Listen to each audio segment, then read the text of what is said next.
Does AI allow for a complete code rewrite so someone can switch between MCU architectures on the fly? This was not possible in a realistic time frame before AI. What does it mean for the MCU vendors? Find out on this episode of DevTalk with Rich and Vin. Good afternoon. Welcome to DevTalk with Rich and Vin. I am Rich. That guy over there is Vin D'Agostino. How you doing, Rich. Vin? I'm great, Rich. How are you? I'm actually pretty good. Life's going pretty well right now, so I don't want to jinx it or screw it up. But All right. I was at an event last week, the Unify event, put on by the CSA Connectivity Standards Alliance, although that's not really part of the story.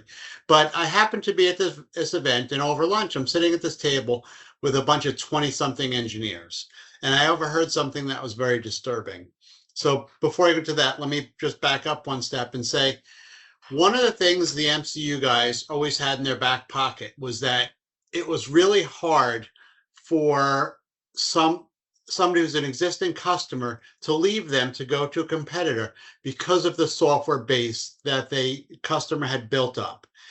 It's obviously not impossible because it was happening, but it would take something significant to get them to switch to a competitive architecture. And we were having this discussion over lunch when I was with these 20-something engineers, and they looked at me like I didn't know what I was talking about. And they said, you just run it through AI and it'll rewrite all your code for whatever architecture you want. I could switch in a couple hours. And that's a real eye-opener for me, and it should be for the MCU vendors. First of all, are you hearing the same? I mean, validate that for me. Is there truth to that? Well, there's truth and then there's truth, right? Yes, AI can rewrite code for you. And I'm not going to be an old man or a Luddite and say nothing is allowed to change, right? But this was, in theory, the promise of the ARM architecture, right?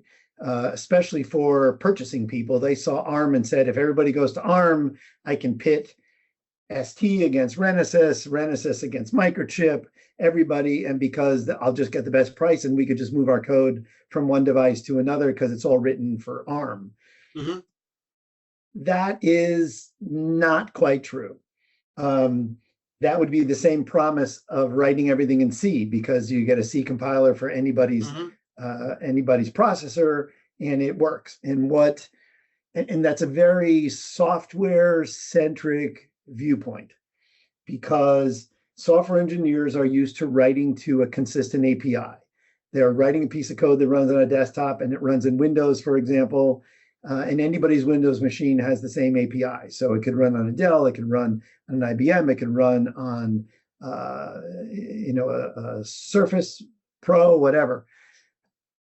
And to some extent, with the tools that are available, with a recompile, or if you've built it in a meta environment, it'll even run on Linux or on Mac, right? So this is not that far from reality. But in the case of hardware, and especially architectural changes, going from, let's say, ARM to, which is still a von Neumann machine, to, let's say, a PIC processor from Microchip, which is a Harvard architecture, or from Renesas, RL78 or RX.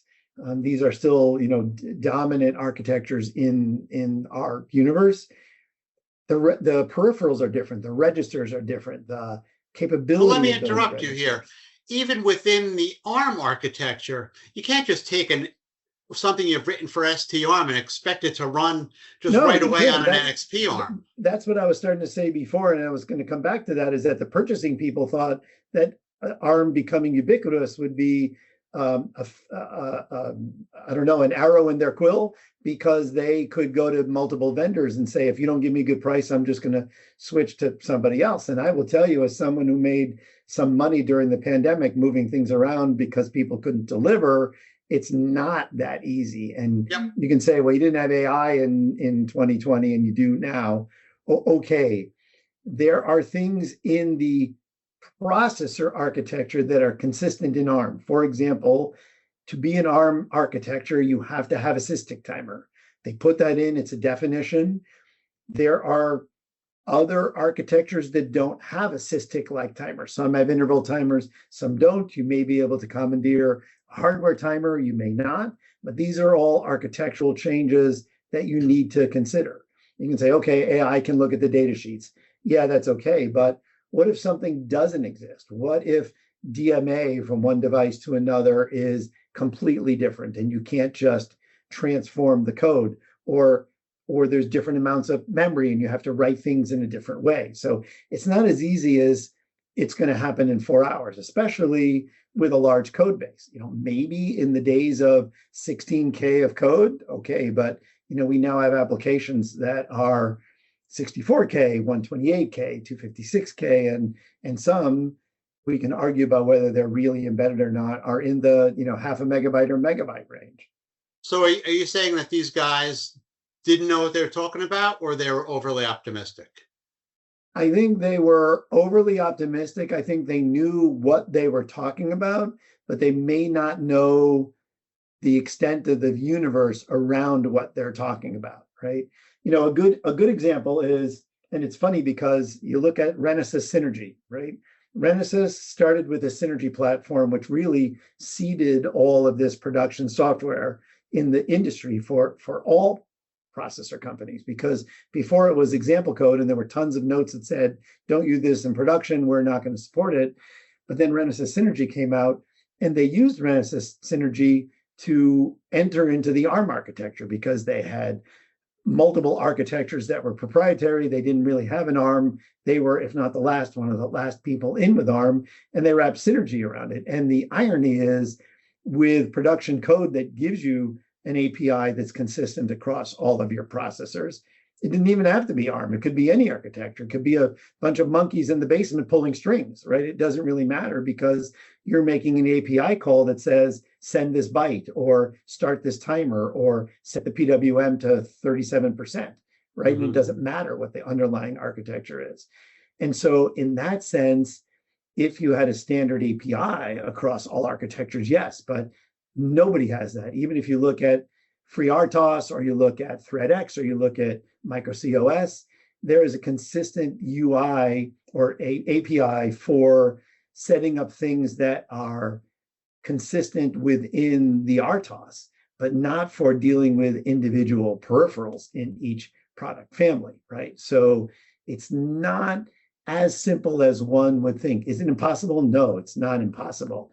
But it's not press a button, walk away, and make yourself a sandwich and come back and it's now running on a different processor. Have you ever tried it? I have not tried it with AI. I've done it by hand, and I know what I've had to do. It would be interesting to take those applications now and run it through a Claude or a ChatGPT or something and see what I get. In fact, I have a friend who runs a really good engineering consultancy, and he has been embracing more and more the use of AI. In fact, we should probably talk about having him come on and tell us about the stuff he's doing.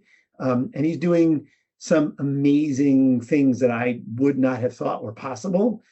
He's pointing cameras at things and having it make its own decisions about whether the UI he's creating are right and all kinds of stuff. So he's doing some really fun stuff, and I would love to, have him come on and talk about it. I will talk to him about this and see if he's interested in even trying this. I mean, I have tons of code that I've written and I have tons of dev boards for multiple companies, but I can even move from like one Renesas family to another because I have RX boards and RL boards and RA boards. And see, do you think that the MCU vendors have attempted to do this to see what they're up against?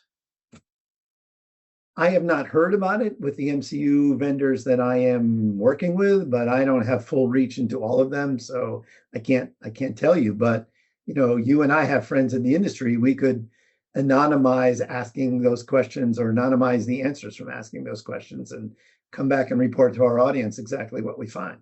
Yeah, I'm definitely going to do that because I think this was it's a fascinating topic, and I do want to know it. I mean, okay, a few hours might be unrealistic, but if you could do that in a few days, that's game changing for sure. Yes, I will tell you that during the pandemic, there was one company that needed me to move something from one company to another, and the parts were actually pretty similar. They were both ARM parts. Obviously, the peripherals were different. And it took me more than a month to do it by hand. Okay, well, there you go. That's a really good example. So if Yeah, we can go from a month to 2 days, sure. that would be pretty crazy. Yeah, All right, well, we have our homework then. we do. I will take care of that. You'll take care of it. And our audience can patiently wait for our follow-up. In the meantime, I'm going to talk to my buddy and see if he wants to be on here. And maybe that's a good way to bring him in. He can come in on that conversation. Okay, sounds great. Cool. Thank you, Vin. All right, Back to thanks, whatever Rich. you were doing. Okay, you too. All right, Talk to you later. talk to you next time. Bye-bye.